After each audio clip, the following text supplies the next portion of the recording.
My name is Jennifer. I'm a dedicated housewife who's been married for 20 years. I remarried with my current husband 20 years ago. I was in my first marriage while it was his second, and during our relationship, he confessed that he had a son who was turning 5. I tried to leave several times after that, but in the end, I couldn't part from him and we went ahead and tied the knot. Despite all the struggles, ever since we got married, I have made a point of raising his child as if he were my own. The son was 5 years old when we got married. He did show typical adolescent rebellious behavior, but we never had dramatic exchanges like in the movies where he would yell, "You're not my real mom," or anything of the sort. I believe we built a happy family together. 2 years into our marriage, I became pregnant. We were blessed with a lovely baby boy of our own. Our eldest son, James, was a bit older than his younger brother with a 7-year age gap, but he was still very kind and protective as an older brother. Even though I wasn't his biological mother, I was somewhat apprehensive, but as the old saying goes, better to have the baby than to worry about it. Life has a way of working itself out, as I've come to realize. A few years after, our second son was born. Our eldest son started to enter puberty and began to reject my presence. The trigger was something truly trivial. I wasn't aware of it myself, but our eldest son told me that I treated him and his younger brother differently. I tried to explain to him that wasn't the case, but he wouldn't listen. Our relationship began to break down like a landslide from that point, and now in his eyes, I am just someone who does the chores around the house. Regardless of whether my son recognizes me as his mother or not, I have been determined to be his mother ever since the day I married my husband. Until the day he becomes an adult and leaves this house, I'm committed to take care of him no matter how much he resents it. I decided to commit to this wholeheartedly. As a result, our relationship worsened as he went through puberty and his rebellious stage. Looking back, I probably should have let things slide and not made any comments, but I just couldn't do that at the time. Now, it's become commonplace for him to call me, "Hey you." When I was doing the laundry or cleaning, he would yell at me furiously, "Don't touch my stuff when I didn't ask you to." He did apologize later, probably realizing how out of line he was, but when I forgave him with a smile, he became defiant again, saying, "In the first place, it's your fault for doing things I told you to stop, lady." I knew then that things were getting out of hand. My husband does try to discipline him, but he's well behaved in front of my husband, so my husband ended up doubting me, saying, "Did James really do that?" I tried recording our interactions to prove it to my husband a few times, but it never worked out, as something always came up or we didn't have any arguments when I was recording. As time went on, our eldest son came of age and decided to leave home. I remember breathing a sigh of relief, thinking that I'd finally made it through. His parting words when leaving the house were, "Finally, I don't have to see strangers' faces." I thought those were harsh words for me, who had been taking care of him every day for 15 years since we first met. He's not a bad kid. Even though I understood this intellectually, my heart couldn't catch up. When our eldest son left the house saying those words, our second son, Richard, who was just entering middle school at the time, looked perplexed and asked, "Why does Big Brother hate Mom so much?" So I thought it necessary to tell my younger son the whole truth as well, and told him about remarrying his father and that his older brother was his father's son from a previous marriage. My younger son seemed shocked at first that his older brother and him were not blood related, but he quietly listened to the end of the story. In the end, he seemed to accept it, saying, "So that's why his attitude towards Mom was weird these past few years." I don't regret marrying our husband, but I began to regret claiming to be the mother of our older son. Maybe there was a way to live together as just housemates? Maybe I didn't have to force him to recognize me as his mother? Once I started thinking about it, the thoughts just didn't stop. A few years after our eldest son moved out, we received a message from him saying, "I will be visiting soon for a marriage introduction." The message was relayed through his younger brother. I hadn't received any direct communication, but I was okay with it because I was getting regular updates about him through my husband and younger son. However, with his marriage on the horizon, we had to do the formal introductions and face each other. After meeting with the parents of the bride-to-be, they left. The room felt awkward because we hadn't seen each other for several years, but the conversation moved to whether or not I would attend the wedding. "I don't think of you as my mother. I don't want you to attend the ceremony." "What?" "What are you saying? Jennifer's the one who raised you up to this point." "I don't care, I didn't ask for that. Anyway, you remarried without even asking my opinion, and you're trying to tell me she's my mother? I can't accept that." "James, have you been saying such terrible things to Mom all this time? I trusted you." "I've been pretending all along in front of you. I'm severing my ties with this house. I'm being adopted into my wife's family, so I don't need to grovel to you guys anymore." "Have you really never thought of me as your mother, not even once?" I don't know about when I was a little kid, but certainly not in my memory." "I see. I understand." With my husband, who was looking worried behind me, I left the room. I didn't want to cry in front of my eldest son, but when I left the room, I couldn't cry. What had the past 15 years been for? I remembered my eldest son when he was little, when he used to call me mom and say, "I love you" with a smile. My phone wallpaper was a picture of my eldest son and my younger son when they were small. A picture of my 7-year-old eldest son holding my newborn younger son timidly. If I could go back to that time, I would want to, I thought as I looked at the picture. Those were good times, really. I muttered and decided to leave the house. My younger son is 18, graduating from high school next year, and has mentioned going to a university with dormitories. In effect, I will be relieved of my duties. So I've decided to change my mindset and start enjoying living on my own from now on. That night, I had a talk with my husband about our future, about our eldest son today. "Jennifer, I'm truly sorry I never believed you. I had no idea that our son James could disrespect others in such a way." "No, it's all right now. Perhaps my parenting was also at fault. Even though I thought of him as my own child, I suppose I treated him differently. He told me so himself. I wasn't aware of it myself, but I was taking care of him in my own way." "I know that better than anyone else. You have always taken care of James as if he were your own. I am truly grateful for that." "But it seems that even that was something he didn't want. It's almost laughable, isn't it?" As I made this self-deprecating remark, my husband made a pained face, took my hand, and apologized to me over and over again. Then, I told my husband that I would not attend the ceremony as he wished, and that I wanted a divorce because I would be leaving the house as soon as our second son left. I handed him the divorce papers. "Are you serious?"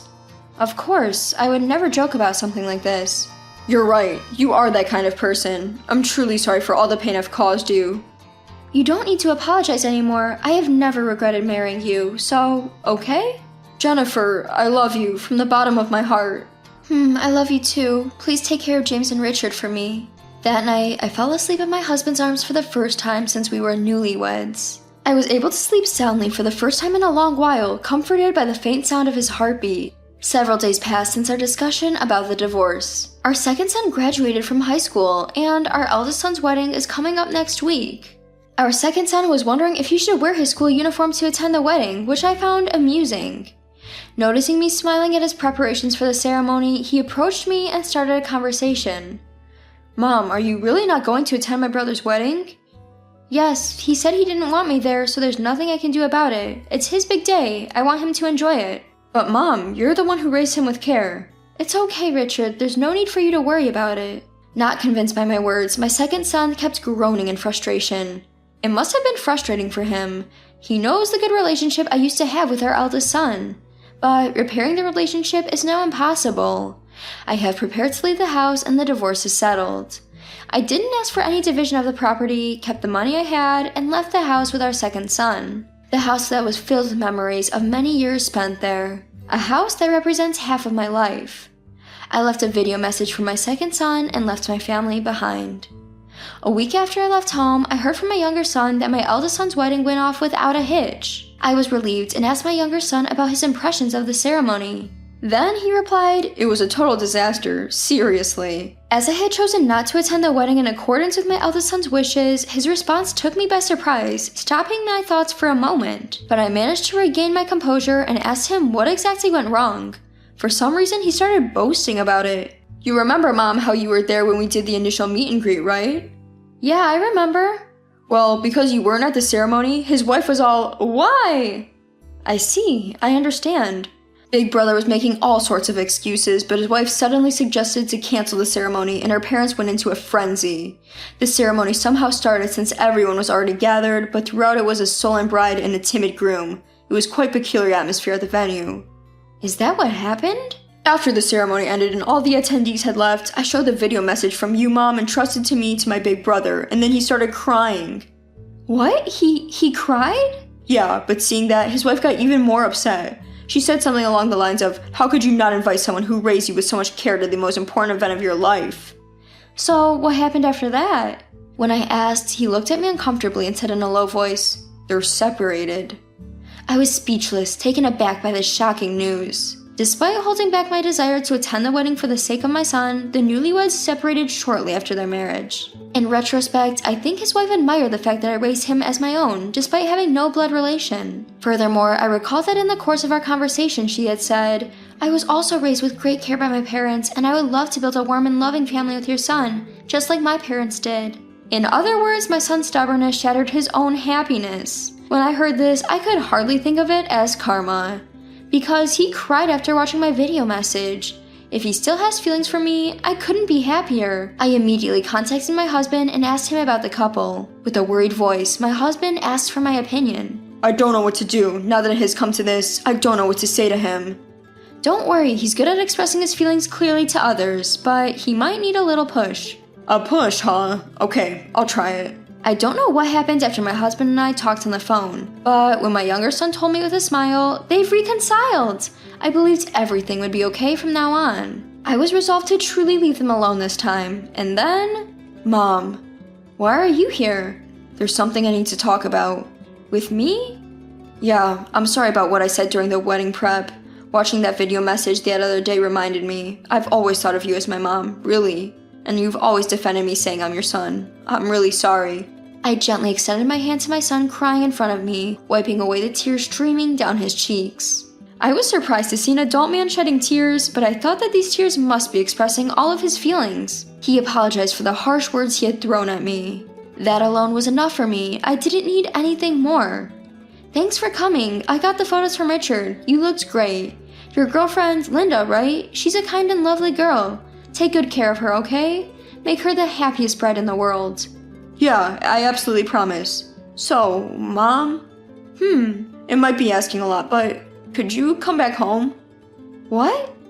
Dad has been down ever since you left. It's like when I lost my birth mother. I can't bear to see it. Your father? I'm really begging you. Hearing my eldest son's words, I decided to go back home. I couldn't believe that he, who told me he loved me, was feeling down like this. Was this a lie told by my eldest son to make me reconcile with his father? I headed home, half doubting, half hoping. When I slowly opened the door and stepped in after a long time, I heard a soft sobbing sound. Jennifer. I gently peeked in, and there was my husband, phone in hand, shoulders trembling as he cried. I was taken aback for a moment, but it would be strange not to say anything, so I called out to him, "Robert." His body jolted. He quickly turned towards me. His cheeks were wet with tears reflecting the sunlight, and he quickly wiped his face and tried to act as if nothing was wrong, saying, What? Is something wrong? I couldn't help but laugh. You know...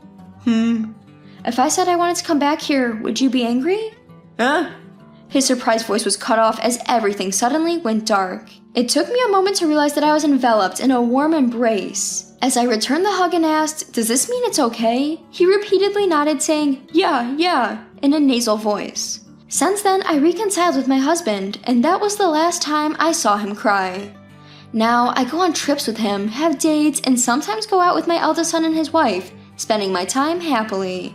I owe all this happiness to my daughter-in-law, Linda. I'm truly grateful. My name is Michelle.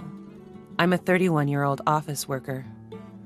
My husband, John, is 2 years older than me, at the age of 33. We met through a setup, and now we're in our second year of marriage. I was what you'd call a sheltered only child, attending public school like anyone else during my elementary years. But from middle school through college, I attended a private girls' school. There was that characteristic same-sex admiration typical of girls' schools, but I didn't quite understand romantic feelings for men. It was not that I had no desire to get married, but I had only been with a man twice in my early 20s. We parted ways without ever progressing to marriage. I thought, I'll meet the right person eventually, but before I knew it, I was in my 30s. Seeing this, my parents seemed worried. My concerned father finally lost patience and started bringing matchmaking profiles, saying, "It wouldn't hurt just to meet them." One of those men is my current husband, John. After our initial meeting, we saw each other a few times, and he confessed his feelings for me. John is a gentle soul, and he held his parents in high regard. I too cherished my parents, and feeling our values aligned, I thought I could make it work with this man, and so I decided to marry him. After that, our marriage was quickly arranged. Our parents and friends blessed us at our wedding reception, and I was overjoyed. I wished for this happiness to continue forever. However, within a half year of marriage, my father-in-law passed away due to an illness, and John became overly attentive to his mother, who was left alone. John frequently visits my mother-in-law and even goes on trips with her. While he also cherishes me, his mother-in-law always takes precedence when it comes to her. At this point, it seems to me more like he's a mama's boy than simply caring for his mother. It's a little frustrating, but apart from that, there are no major issues, and I resigned myself to the thought that this is what marriage is, and I compromised with my life. Lately, my joy has been entering sweepstakes, winning prizes, and writing reviews or introducing them on my blog. Most of my winnings were cosmetics and food, but one day I won a pair of plane tickets to Miami. This was the first time I'd won such a high-value prize, so of course I was shocked when I got the call. The winning pair of tickets required me to notify the airline in advance of who would be going. I thought to myself, what should I do? It would be really nice to go with John, but John just went on a trip with his mother-in-law recently.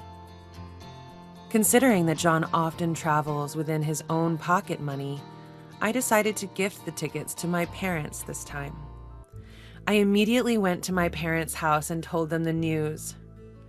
Guess what? I won a trip to Miami. Why don't you guys go, Mom and Dad?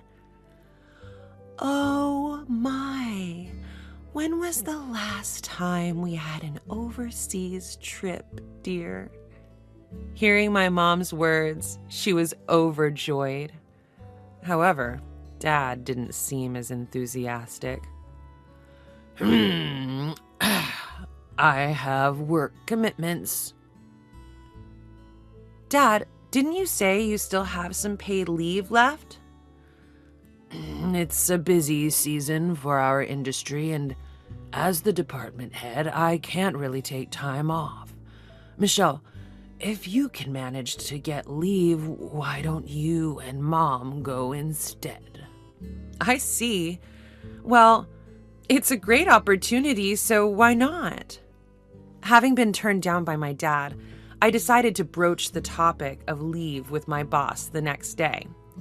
Fortunately, it was a quiet period at work, and I got permission easily. I promptly contacted the airline to let them know Mom and I would be going. And after work, I stopped by a bookstore at the station to buy a guidebook on Miami. I headed home with my head full of dreams about the trip. When I arrived near the house, I noticed the lights were already on. John must have returned home already. I need to hurry with dinner, I thought. But when I opened the door, it wasn't John's shoes I saw in the entrance, but a familiar pair of women's shoes. Michelle, what do you think you're doing leaving the house empty until this late? Oh, mother-in-law, I didn't know you were here. This is not about whether I was here or not. It's time for John to come home. Normally, you would be preparing dinner and a bath to welcome your husband home. Don't you have any sense of your responsibilities as a wife? My mother-in-law lives nearby and has a spare key that John gave her. I understand she's lonely since her husband passed away, but her unannounced visits and assumption of making herself at home do not sit well with me. Moreover, my mother-in-law subscribes to the old-fashioned notion that a wife should serve her husband's family, and she doesn't seem to like the fact that I work. Each time we meet, she nags or throws snide comments my way, so I find it hard to warm up to her. Well, what's with the sour face? And that bag? Did you take a detour instead of coming straight home? What a useless wife. Show me what you bought. What are you doing? Stop it. Ignoring my protest, my mother-in-law snatched the bag with the guidebook in it. What's this? Are you guys going to Miami? How extravagant. No, this is a prize I won. I'm giving it as a gift to my mother. Well, nobody told me about this. As my mother-in-law and I were arguing, John arrived home. I'm home. What's going on here? Welcome home, John. I hear that Michelle won a trip to Miami in a lottery. How standoffish of you to give it to Michelle's parents without any discussion. I would have loved to go. A trip? To Miami? I wasn't informed either. I thought I'd present this to my parents this time. How many people can go on this trip? It's for 2 people. Well, you should have told me beforehand. I would have loved to go as well. Why are you deciding things on your own? I also considered going with just the 2 of us, but this time I wanted to gift it to my mother.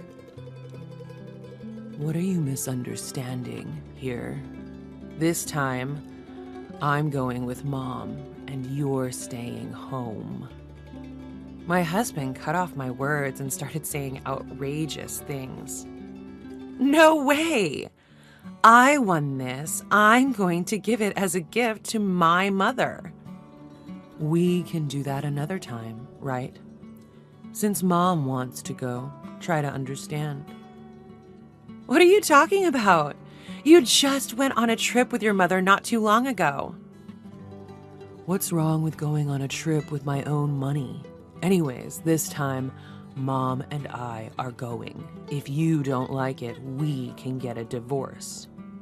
When I heard the word divorce, which my husband brought up like a trump card, I felt my feelings for him completely cooling off.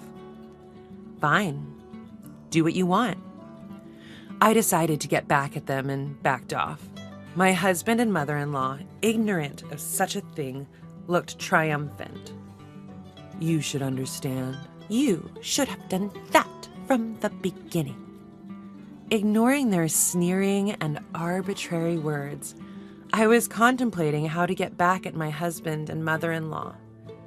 The next day, I reported the situation to my parents. My mother, who was really looking forward to it, seemed disappointed, but she showed understanding, saying, I see. If that's the case, it can't be helped. It's better than causing a rift between the 2 of you, so don't worry. Feeling sorry for my mother, I decided to make up for this situation. After that, I called the airline during my lunch break and informed them that I'd like to change the trip to Miami to my husband and mother-in-law. The call center operator looked troubled. We're sorry, but we can't accept changes to the reservation once it's been made. Moreover, the airline tickets are invalid if the winner isn't present. This was written in the documents we sent you. Please check. When I looked at the rules on the back of the air ticket and the winning notification carefully, it indeed said, only the winner has rights and transfer is not allowed. I explained the situation to the operator and told him that I would decline this prize. As for my husband and others, I decided not to inform them about this, and if they really want to go, they should pay the full amount on the day. So, that night, my husband, who came home from work, opened the conversation like this.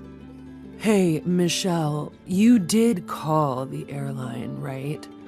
Told them we're going to Miami with Mom? I made the call. Here, take a look. The winning documents and tickets. All the details are in there. Make sure you read it. What a hassle.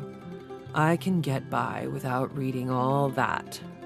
Just take it, will you? I gave it to my husband knowing he doesn't read these things, but he, as expected, didn't read it and put it on the shelf. Try to enjoy this as a good deed to your mother-in-law, okay? I'll be more than happy to stay home. I can't wait to see the look on their faces on the day of the trip. John was staring at me, looking as if he'd been hit by a ton of bricks. And then the day of the trip arrived. John and his mother were held up at the airport. What? What's the meaning of this? Explain. As we have said, these tickets cannot be transferred. If the winner of the tickets is not present, they are void. This is stated in our policy, and anyone else will need to pay the full amount. John and his mother had booked some very fancy hotels, leaving their budget on the brink. And then, as John and his mother were trying to buy tickets at the counter, another disaster struck. I am very sorry, but there seems to be an error. Could you please use another method of payment other than this credit card? That can't be. I've been using it just fine until now. Why is this happening? I'm afraid we can't determine the issue here. Please check with your card company. John, having no other choice, paid with another credit card and then called me. Hey, what's going on? The tickets you gave me can't be used, and now my credit card's been declined. Did you read the back of the ticket? It clearly states that the tickets are void if the winner cannot be present. And I know nothing about your credit card issues. Not my card. Your credit card. Oh, I see. Well, I've suspended my card. I didn't see it in my wallet, so I suspected that you might have taken it. I'm glad it wasn't misused. That's not funny. You won't get off so easy when we get back. That's your own doing. What you did is stealing, you know. What a woman. I'm divorcing you. Get out. Sure. Just as I thought you'd say, as you wish, I'll agree to a divorce. The truth is, I was planning to go back to my parents' house before he told me to leave. I had already packed up using the paid leave I had taken for this trip. When I left the house, I took the passbook and the seal so he couldn't spend our savings, and informed the neighbors that we would be divorcing. When I checked the amount of our savings for property division in case of divorce, I found out that he had spent it several times over. I never recalled withdrawing the money, so it's clear that John was behind it. When cross-referencing with my daily blog post, the day the money was withdrawn coincided perfectly with when John and my mother-in-law were on vacation. I reported to my parents about being approached for a divorce by John, that he had taken my credit card, and he had gone on a trip with my mother-in-law using our joint savings.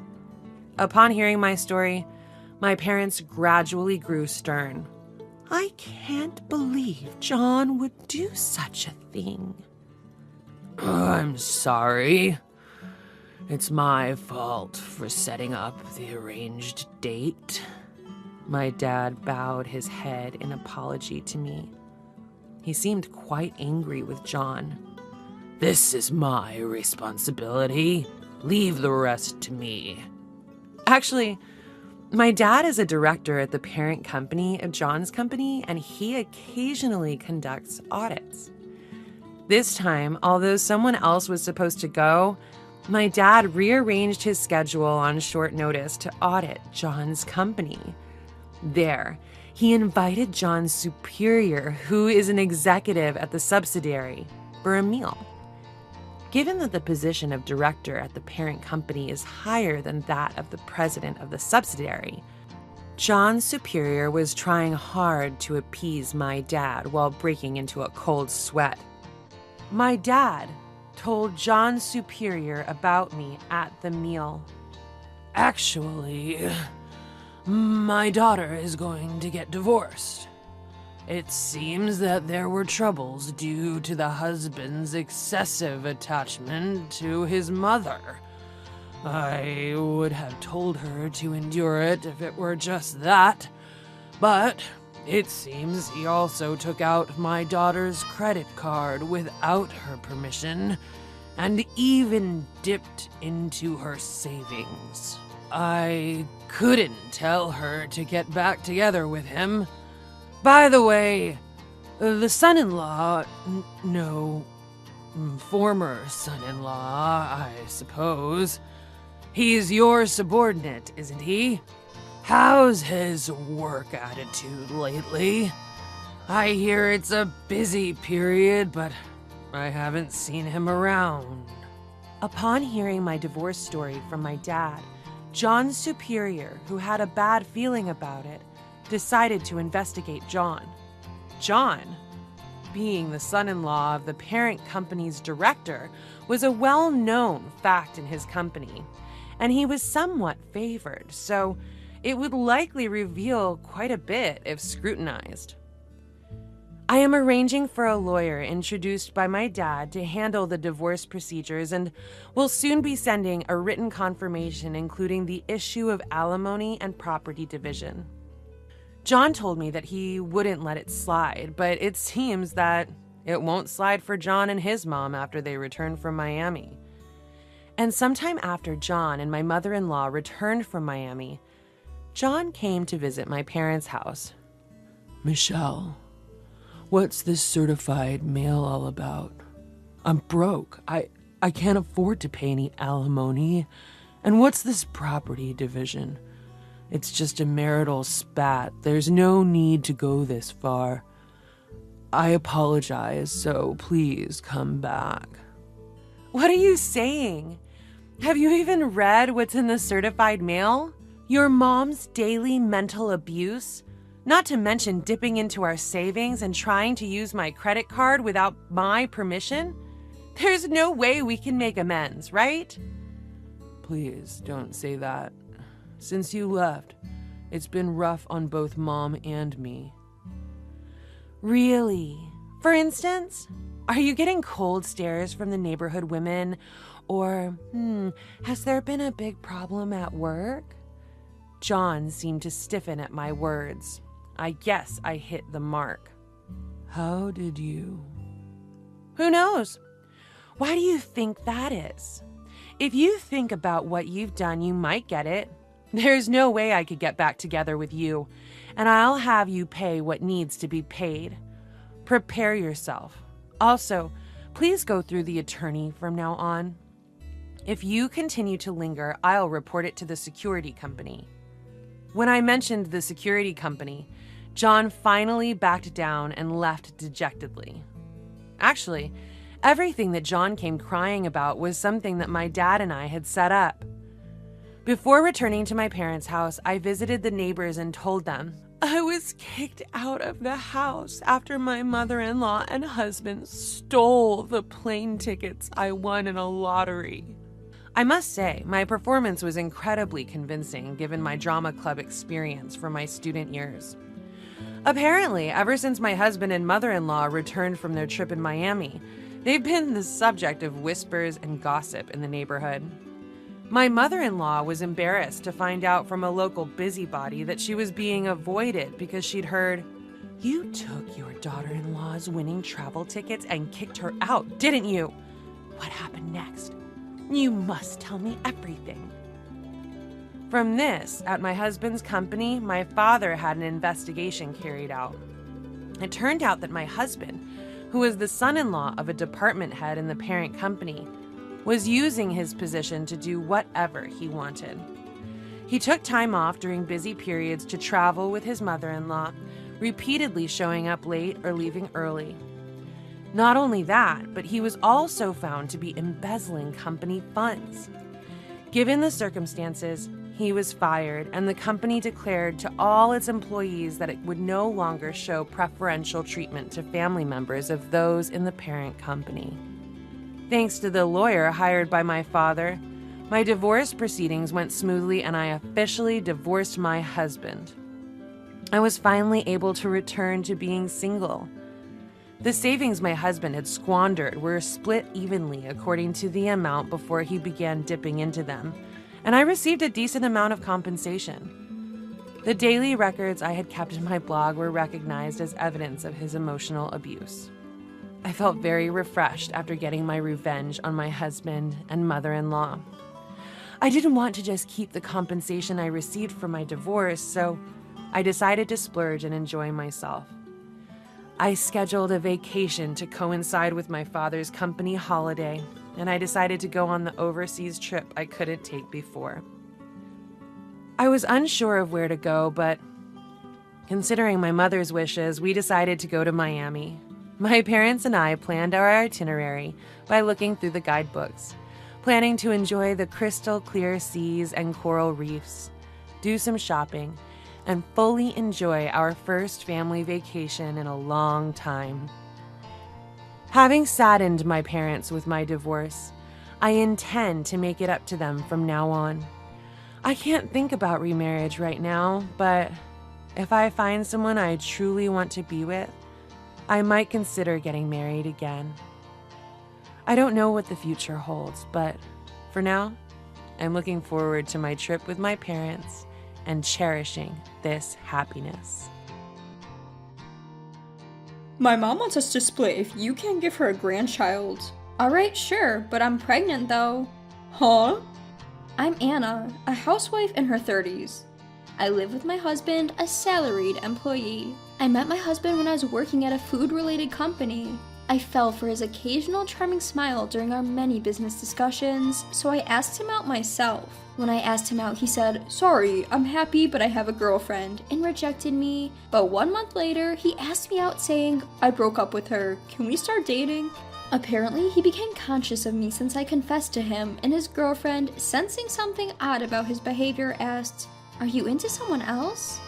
When he nodded, she suggested they break up, and he agreed to end their relationship. I heard about it and felt guilty for ruining their relationship, but he told me, "It wouldn't have lasted anyway, don't worry," with a smile. I was saved by him, and after dating for 3 years, we got married. At that time, he told me, "I want to have children after we get married. Could you be a housewife to support me and our children?" At that time, I was working at an exploitative company and didn't want to continue working there. So, as my husband suggested, I quit my job and chose to become a stay-at-home wife. I decided to support my husband. The transition from working as an employee to becoming a full-time housewife was surprisingly difficult and a continuous series of confusion, but that I didn't let bother me. Because our newlywed life was smooth sailing and I was always at the peak of happiness. Every day was fun and filled with joy. And not having any in-law issues was a big deal for me. My husband's parents' home is a 10-minute walk from our apartment. When I found out, I thought they might frequently visit and give me a hard time, but that fear was unfounded. My in-laws were very kind people, and they would come all the way to our house to teach me patiently and kindly even when I just had a little question. They never complained to me for not being able to conceive a child soon, and even said, "I love you more than any grandchild. I've always wanted a daughter because there are only men in our house except for me. Please let me love you like a real daughter from now on." I loved my mother-in-law for that, and I trusted my father-in-law, who was a man of few words but very reliable. But such warm treatment only lasted for the first few years. As years passed, the attitude of my in-laws changed little by little. My father-in-law became even quieter, and my mother-in-law had changed so much that I doubted if she had a double personality. No, this might be the real mother-in-law. To give you an idea of how much she changed, would it be easy to understand if I said she went from plus 100 to minus 100? At this point, my mother-in-law had become rather tough on me. Because we live nearby, she frequently pops by our house, and when my husband isn't around, she nags at me. Over and over, she pressures me to have a child soon, saying, "I want to see my grandchild already, and that's your duty as a wife." Not too long ago, she was telling me that children are gifts from heaven, and that they come naturally when the time is right, so there's no need to rush. Moreover, my mother-in-law compares us to other families, saying, "I heard the family next door just had a baby, and the lady next door is pregnant too." This has added even more pressure on me. However, no matter how much my mother-in-law pushes me to have a child, it doesn't matter if my husband isn't on board. At the beginning of our marriage, my husband did say he wanted kids, but about a year after we got married, he seemed to lose interest altogether. Even when I tried to initiate, he would turn me away, saying, "I'm tired, let's do it some other day," or "You're bothering me, I'm trying to play my game." Even when I explain this to my mother-in-law, she doesn't seem to understand or empathize, and she continues to pressure me about having a child, causing my stress level to build up day by day. Feeling overwhelmed by my mother-in-law's constant nagging, I confided in my husband about how hard it's been getting pressured to have kids. Then my husband, although a bit begrudgingly, said, "I don't see the need to rush, but I agreed to make more effort to have a child together." So we both put in the effort, but no matter how long we waited, I never became pregnant. Even throughout this time, my mother-in-law kept accusing me of not putting in enough effort, and even went as far as to spare my husband from any blame. I even started to suspect that the stress from my mother-in-law was affecting my ability to conceive. Unable to withstand the pressure from my mother-in-law anymore, my husband and I finally decided to seek fertility treatments. Just when I thought I could finally breathe a sigh of relief, a new problem arose concerning my husband. Ever since we started fertility treatments, he's been acting cold towards me. He'd come home from work and immediately go into his room to play video games, often ignoring me when I try to talk to him. That alone would have been bearable, but things took a turn for the worse when he started getting angry about me for spending a little money on sewing materials, my hobby. On stressful days from work, he'd take out his frustration out on me. Whenever I tried to argue back, he'd quickly lose his temper and lash out at me, repeating over and over again, "Who do you think is providing for you? You're just a freeloader," and continued to behave selfishly. Even when I remind him that I only quit my job because you wanted me to, he doesn't seem to listen. One day, amidst all the ongoing chaos, my husband, who should have been off to work, was at home playing video games. When I asked, "Aren't you going to work?" he responded, "I quit." Apparently, my husband quit his job without even discussing it with me. Shocked, I asked him why he quit, then he snapped, saying, "Get out of my business," and got angry. Frustrated by his uncooperative attitude, I couldn't help but accept the fact that what's done was done. I wasn't panicking about our finances, as I thought we could live off of unemployment benefits and our savings. However, it became stressful when I noticed that my husband wasn't interested in finding another job. With his job gone, my husband started staying home all day. I wished he would go out more, but his hobby was gaming. Aside from the occasional trip to the nearby convenience store for cigarettes, he was all day at home playing his video games. Compared to when he was employed, the time we spent together dramatically increased. If this was back in the days when we had first started dating, I might have perceived this as a good thing, having more time for intimacy, but not anymore. The amount of time spent together with my husband, who, like my mother-in-law, went from being a plus 100 to a minus 100, only meant more marital disputes. Gradually, we realized that even just talking to each other was becoming stressful, leading to less and less conversation. I began to wonder, what's the point of continuing this marriage? I started feeling the limits of our current lifestyle and started thinking about ways to break free from it. One day, fed up with my husband wasting his time gaming at home, I finally lost my patience and snapped, "You're not a child, stop playing games all the time, find a job already." In response, my husband said, "Speaking of which, my mom told me to divorce you if you can't give her a grandchild." At that moment, I felt grateful to my mother-in-law. Who would have thought she'd assist me in this way? Ironically, I was pregnant at that time. I had confirmed it with a test earlier that day and was planning to break the news that night. But I guess it was right not to do so. This way, I could distance myself from both my mother-in-law and husband. I responded, "Alright, got it. Here's the divorce papers," and I pulled out the already filled divorce papers from my drawer and handed them to him. My husband, who was not expecting me to agree to a divorce, let alone pull out filled divorce papers, froze in surprise when he saw them and blurted, "What?" His usual condescending attitude was nowhere to be found. He was completely dumbfounded. While he seemed to want to say something, he was so convinced that he must follow his mom's advice that he signed the divorce papers without much hesitation. During all this, he kept glancing at me to gauge my reaction. After filling out the divorce papers, we agreed to meet later to discuss matters like asset division. However, we had barely any assets to worry about. My husband, in fact, was known for spending a lot on his hobbies. Apart from gaming at home, he seemed to have poured quite a bit of money into gaming arcades. He used to complain about my spending habits, but in reality, he was the one who was reckless with money. The concept of saving was alien to him. My husband, who hadn't saved a penny since his bachelor days, continued this habit after marriage. Consequently, we had accumulated no savings or assets during our marriage. Realizing that we had no property to divide, I thought that our discussions were over. However, my husband insisted that we weren't done yet and pointed out a certain bank book saying, "We still have our savings, right?" Indeed, that account had a substantial amount of savings, and my husband suggested that we divide it. But that savings account was not subject to property division. "This is the money I saved before we got married, so it doesn't count in the property division," I explained. My husband's face grew rapidly pale upon hearing this. Even so, he blurted out, "Oh right, this condo should be subject to property division, right? After all, I lived here too." With a cruel smile, I laid out the harsh truth. "Unfortunately, the condo is under my name, so you have no right to it. Besides, I've already put it up for sale, so you can't live here anymore. You should move out as soon as possible to avoid any inconvenience," I told him. I had been saving up for a larger home in the future, predicting that the condo would become too small. Before marrying my husband, I enjoyed saving money, and even as a salaried employee, I had managed to accumulate a significant amount of savings. With those savings, I had even bought this condo during my single years, so I did have some wealth to my name. With the funds from selling the condo, I could even build a decent house downtown. Of course, all those assets belonged to my pre-marriage life and were not subject to this property division. My husband seems unaware of this, though. He must have thought he would get half my assets, but how unfortunate for him. Upon learning that he wouldn't be part of the property division, my husband was in a state of shock. We continued to talk, but he couldn't shake off his daze. As there was nothing more to discuss, the conversation ended quickly. We then submitted the divorce papers to the authorities. Our divorce was finalized without any trouble. A few months later, I moved back to my parents' house and, with their support, safely gave birth to a baby. It was a healthy baby boy. I named him Richard, a strong name with ambition. Now, I'm spending every day fulfilling my life with my beloved child and parents. Of course I haven't told my ex-husband.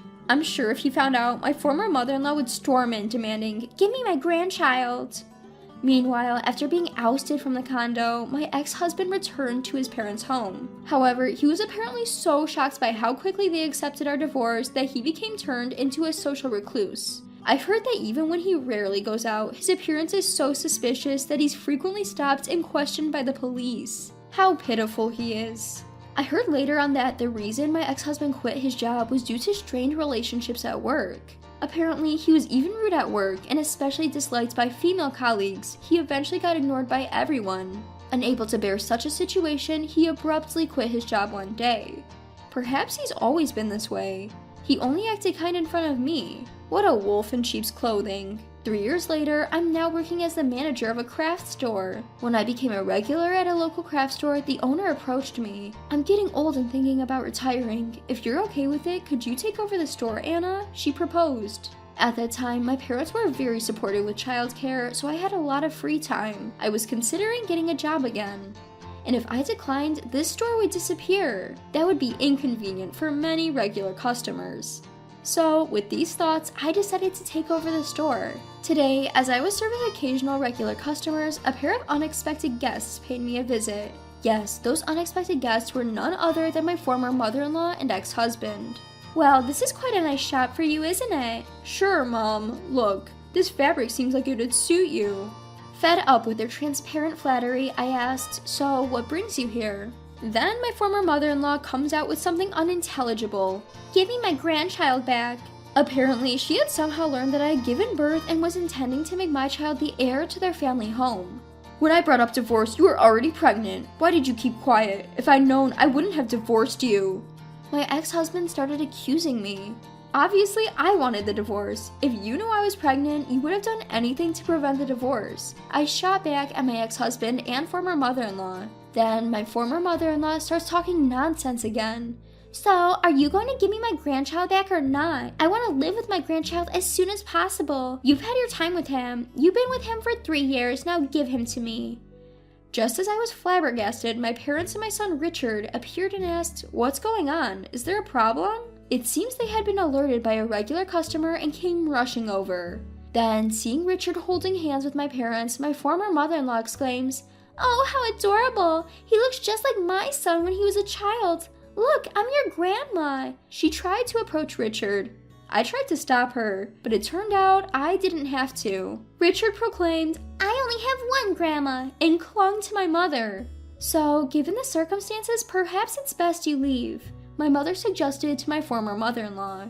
Never mind that, just hand over the kid to my mom. My ex-husband tried to forcefully snatch Richard away from my parents. I stepped in front of my ex-husband to protect Richard, but being much less physically imposing, I was easily brushed aside. Richard, watch out! There were just a few inches left before my ex-husband could grab Richard's arm. But then, my ex-husband flew in the air. What? Looking up, there was my father having just executed a perfect over-the-shoulder throw. Yes, my father had thrown my ex-husband at the very last moment. Turns out my father was a police officer and his judo skills were so good that he had competed in national championships in his student days. My ex-husband, who knew nothing of this, was unable to utter a word from the pain and could only look at my father with a pitiful expression. Well then, if you plan on causing any more trouble for my children or grandchild, we may have to involve the authorities. What will it be? My father asked, showing his police badge to my former mother-in-law. Seeing this, my former mother-in-law, her face pale, grabbed my ex-husband's hand and fled. Since then, I've had no idea what became of my former mother-in-law and ex-husband. Not that I want to know, of course. A few years later, inspired by my father, Richard started aiming to become a police officer himself. "When I grow up, I'm gonna be a cop too, and I'll protect you as well," he'd say, and is now focusing hard on his studies to become a police officer. Nowadays, he's practicing judo under my father's guidance, and I hear he's unmatched among his peers. As for me, I will continue watching over my beloved son as he grows. My name's Lisa.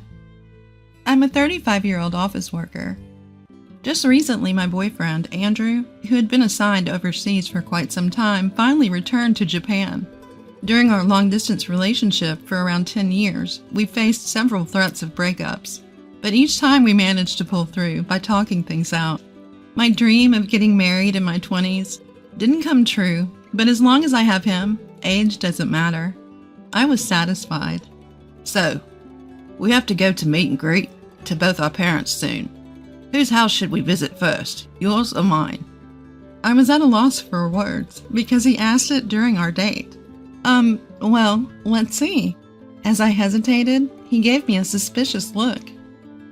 Hey, you aren't about to say we aren't getting married after all, are you? I finally came back to Japan, you know. No, it's not that, Andrew. I'm happy that you came back, but I added that word because there was a picture of his mother surfacing in my mind. The thought of marrying with him and having his mother in my life painted a dark cloud over our impending marriage. The first time I met with his mother was 10 years ago, when I was 25 years old. I happened to run into her while on a date with him. He was my coworker at the time. Andrew, what are you doing here? Oh, it's a date. Nice to meet you. I'm Deborah, Andrew's mother. Deborah was 47 years old then. I was taken aback when I saw her for the first time. She was surprisingly youthful and stunning, nothing like a typical woman in her mid-40s. Nice to meet you. I'm Lisa. I'm dating Andrew. As I nervously bowed my head, she scrutinized me from top to bottom. Her gaze clearly measured up the woman in front of her. My intuition was spot on. Because when he went to the restroom, she bluntly stated, I knew Andrew had a girlfriend, but I thought you would be prettier. I didn't know he wasn't a sucker for looks. She sneered with malice as she spoke. Not just your face, but your body too. Well, if I say it nicely, you're voluptuous. But to be harsh, you're Oh, oops, my bad. I shouldn't say such things. As if she felt any remorse. Well, yeah, I'm a bit on the curvy side. But what kind of first impression is that? He returned from the restroom when I was about to retort. Oh, welcome back. I was just chatting with Lisa. We've become quite close, haven't we, Lisa? As soon as he returned, she quickly put on a good mother's facade and smiled at me. Wow, what a drastic change. I was flabbergasted. After parting with her at the cafe, I asked him, "What kind of person is your mother? She's really beautiful." Yeah, she was a local beauty in her younger days, and even won some beauty pageants. That's why she's still pretty focused on her appearance, and doesn't look too bad for her age, right? Indeed, she might not look bad. She seemed about 15 years younger than her age. But inside, she was the worst. Yet I couldn't say that to him because he seemed a bit proud of his beautiful mother. But if I were to marry him, she would become my mother-in-law.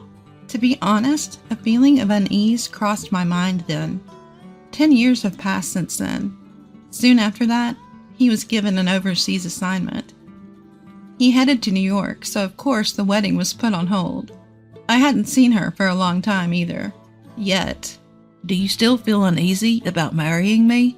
He asked me while I was lost in thought. That's right. With a guy like me, even your dad, even Mr. CEO would feel uneasy. Whoops, that's bad. I got caught up in the unpleasant memories of the past. It seems I've given him the wrong impression. It's nothing, really. I just had a case of pre-wedding jitters. I'll definitely marry you. So don't you worry, I said to him, trying to be as cheerful as possible. It doesn't matter who my mother-in-law will be. I'm not marrying her. And it's been 10 years. She must have mellowed out a bit. I convinced myself of it, but it was just a fleeting hope. The following weekend, I was heading to his house. Not for a wedding greeting, just to pick up something he had forgotten. Speaking of him, he forgot the movie tickets at home, even though we had a movie date. Thanks to that, we didn't have time for a leisurely lunch, but that's fine. Let's eat hot dogs and popcorn while watching the movie. Ah, it looks like we'll make it just in time. Wait here, I'll be back in a minute. He said this to me and rushed upstairs as soon as we arrived at his house. What a noise! Is that you, Andrew? Oh, you. Hearing his voice, Deborah came to the front door. Yes, hello.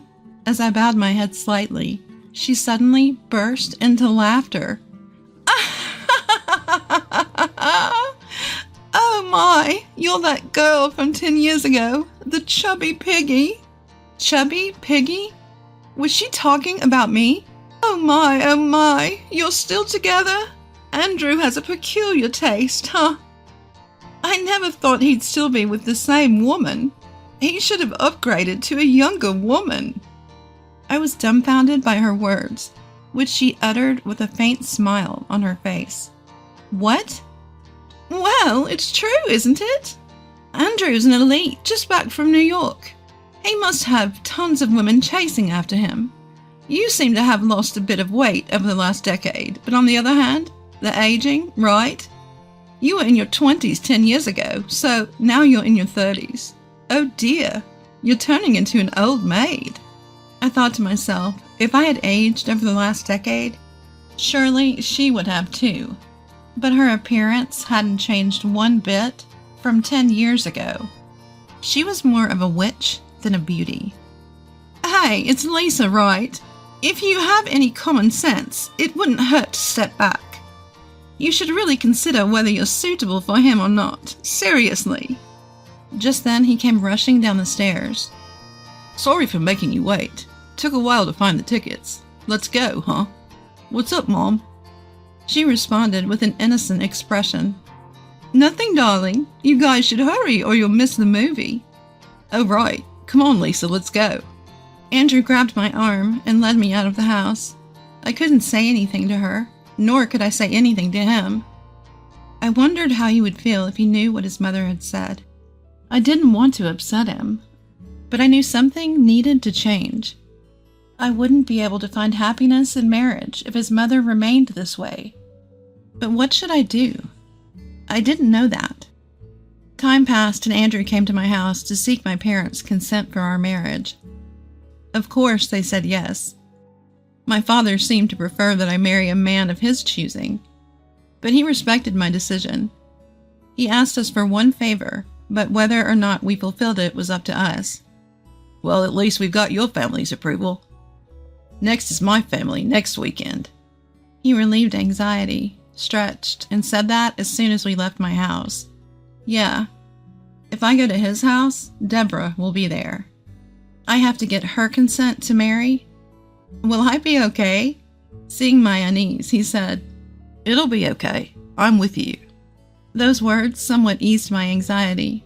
Then the following weekend arrived. I was so nervous.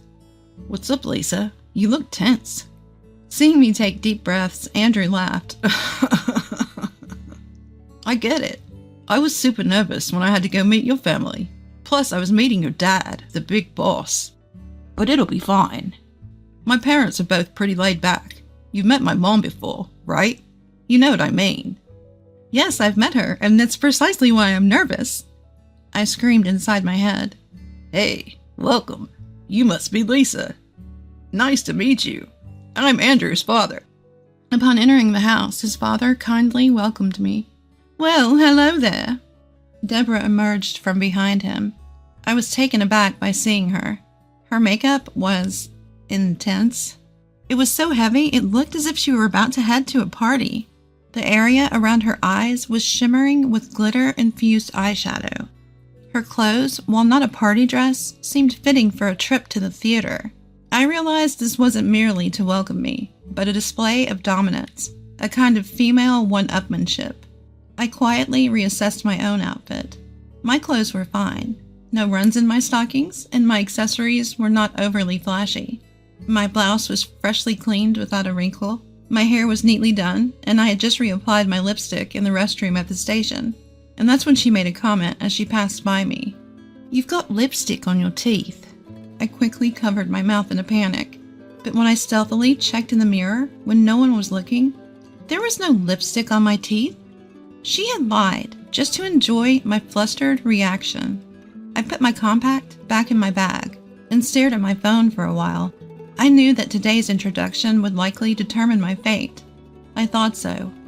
Deborah, carrying a tray with tea, entered the living room with Andrew's father. Dad, Mom, I'd like to introduce you to Lisa, the woman I want to marry. Though, Mom, you've met her before. He started the conversation, and I bowed my head. My name is Lisa. I know I have much to learn, but I hope for your kind understanding. His father chuckled. Well, no need to be so formal. If Andrew has chosen you, it's not our place to say otherwise. Our boy is far from perfect, so he might cause you some trouble. But we hope for your understanding, right, Deborah? Caught off guard by the sudden shift in conversation, she hastily laughed. Yes. Nice to meet you, Lisa. Afterwards, we had a pleasant conversation over tea. I let out a sigh of relief. I thought that she might oppose the marriage, but it seemed that the introductions would conclude smoothly. Oh dear, look at the time, she remarked after a while, glancing at the clock on the wall. I'm sorry. I've been so flustered today that I haven't had time to prepare dinner. I'll order some sushi, so just wait a bit. Andrew, can you go to the sushi place with your dad and place an order for delivery? What? Why do we need to go there? Can't we just call in the order? Typically, when we order delivery, we just do it by phone call. But the sushi place we usually order from picks up the phone. It's faster if you just go there. Plus, I'd like you to pick up some beer and wine and some snacks from the grocery store. She practically forced Andrew and his father to rise from the couch. Come on. If we don't hurry, it'll get late. You two men go shopping together, okay? Pressured by her insistence, Andrew and his father left the house. Why she insisted on them going together became clear soon enough. As soon as they left, she let her kind mother facade drop. Oh, we've come to this, have we? Such a shameless woman. She crossed her legs on the couch with a thud. I've been telling you, a woman like you is not worthy of Andrew. You can't even withdraw yourself. You know, he could have a more beautiful, younger woman, and yet a woman like you who is still in the dark, trying to grab him and showing up for a marriage proposal. I listened. What exactly about me displeases you? Everything. Even though you're not beautiful, the idea itself of you trying to snatch Andrew from me is unbearable. I retaliated, but he likes the way I look. I don't think I'm a world-class beauty, but she scoffed at me. See, if he got a child, it would be my grandchild. I can't bear the thought of my grandchild not being adorable. I've produced a handsome son, but if his spouse is plain, the genes get diluted. Then she moved her face so close to me, even I could feel her breath. Understand, even if you marry Andrew, I will never accept you as a daughter-in-law. I will find a way to separate you two, even after you're married. And then I'll find a younger and just as beautiful woman for him. Well, finding someone as beautiful as me might be difficult, though. I clenched my bag, which was placed next to me. Would you be satisfied if I left this place, ma'am? That's right. If you could just disappear forever, that would be great. Understood, I responded. I'll do as you wish, ma'am. That's right. That's what you should do. Just so you know, telling him or my husband about this won't do you any good. I'm always the virtuous wife and kind mother. No one will believe you. And then she stood up from the couch, looking down on me. Don't show me that ugly face ever again. It's a sight for sore eyes. Just then I heard the front door open. We're back. Suddenly she burst into tears. Wait. While I was in disarray, she appealed to the two men who just entered the living room. It's terrible. While you two were away, Lisa slandered me horribly. I don't think I can get along with her. What? I was dumbfounded. When did I slander her so horribly? Lisa said that she doesn't want to take care of us when we're old, that it would be better if we just went to heaven sooner, and that she'll mistreat us if we become senile. Oh, I can't say any more. You're scary. With that, she clung to my future father-in-law. How could you say that, Lisa? He said to me with a furrowed brow. You seemed like a decent woman, but I didn't expect you to say such rough things. No, you're wrong. I didn't say anything like that. In fact, I'm the one who was verbally abused. I tried to argue back, but she screamed through her tears. Liar! Do you think I'm that rude? Then show me the evidence. That's right. I can't believe my wife would lie. He seemed to side with her. Andrew tried to say something, but I held him back. If it's evidence you want, there's no proof that I verbally abused your wife, right? Yes, that's true. My cool rebuttal seemed to pressure him. If neither of us have any proof, it'll be nothing more than a he said, she said argument. However, unfortunately for you, I have evidence. What? Deborah stopped her fake tears and shouted in surprise. She must have never dreamt that I had proof. Since I came down here, I've been recording with my phone's recorder. I thought something like this might happen, because it's happened several times before, so I'm glad I was cautious. Several times? He seemed surprised by my words. The proof of the pudding is in the eating. I took my phone out of my bag and pressed the playback button on the voice recorder. You're such a shameless woman. I will never accept you as my daughter-in-law. Disappear forever. Don't ever show me that filthy face again. Her ugly rant echoed in the living room. Stop it! She lunged at me, but Andrew held her back. Mom, stop it. Andrew, this must be some kind of mistake. She is trying to frame me. Mom, just stop. Tears welled up in his eyes. He must have felt pitiful, knowing that his own mother was such a terrible person. I feel sorry for him, but there's no going back. Ever since I met her 10 years ago, I've been subjected to harsh verbal abuse. That's because she is beautiful and I'm just average in appearance. But no matter how beautiful the face, I don't want to think of a person with an ugly heart as my mother-in-law. So I won't marry Andrew. And as you wish, I won't visit ever again.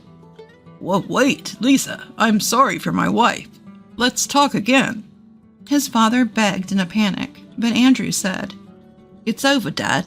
Not just Lisa. I don't want to recognize this woman as my mother anymore. You probably don't want to live as a family with Mom anymore. So, as Lisa's father requested, I'll become a son-in-law in Lisa's family. What? Deborah screamed. Her father is the CEO of the company I'm working for. So, while she's my co-worker, she's also the boss's daughter. When I went to her house for a visit recently, her father asked me to marry into their family as an heir to his company. I was undecided, but I've just made up my mind. I'll take her last name and live as a part of their family. But Andrew, what about this house? Mom, you think I'm capable of taking over this house? You really think so? Andrew was crying. His father, who was standing next to him, patted him on the shoulder and said, "Well, if that's what you have decided, then I won't say a word. I'm sorry for making you make such a heartbreaking decision. I'll make sure Deborah doesn't cause any more trouble." I interrupted. "Yes, I'd like to say I appreciate it, but..." "Huh?" The father looked up puzzled. It seemed he had only heard part of the earlier recording. Andrew heard it clearly and was devastated. It would be cruel to make Andrew listen again, but the truth must be revealed. I steeled myself and said, "I think you're going to be very busy from now on, sir. You're probably going to need things like a DNA test, among other things." Then I hit the playback button on my phone again. "No, stop! Don't listen!" Realizing what was about to be replayed, she desperately tried to stop me, but it was too late. "I managed to give birth to a handsome boy using a handsome man's seed, but if his partner had a plain face, the DNA would be diluted." As soon as he heard her voice coming from my phone, his face turned livid. What? You? I don't even want to remember the chaos that ensued. The father lunged at Deborah. Andrew and I desperately tried to stop him, and she was crying and screaming. The commotion was so great that the neighbors called the police. A few months later, Andrew and I got married. As he had declared, he married into my family and, at the same time, cut off all ties with his mother. However, he did not cut ties with his father, although the father-son relationship was denied by a DNA test. They still had a bond from living together as father and son for over 30 years. If we have a child in the future, we plan to show the child to him. It seems that his father and Deborah will be getting a divorce. She was sent back to her parents' house, but apparently she was treated so poorly there that she was kicked out, and now no one knows where she is. Well, knowing her, she'll probably keep bad-mouthing people wherever she goes and make herself unpopular. Deborah, who was able to maintain her beauty while living a luxurious life, now faces a tough future. I suspect her beauty will fade with the hardships, and she'll just become a witch. At least, that's what I think.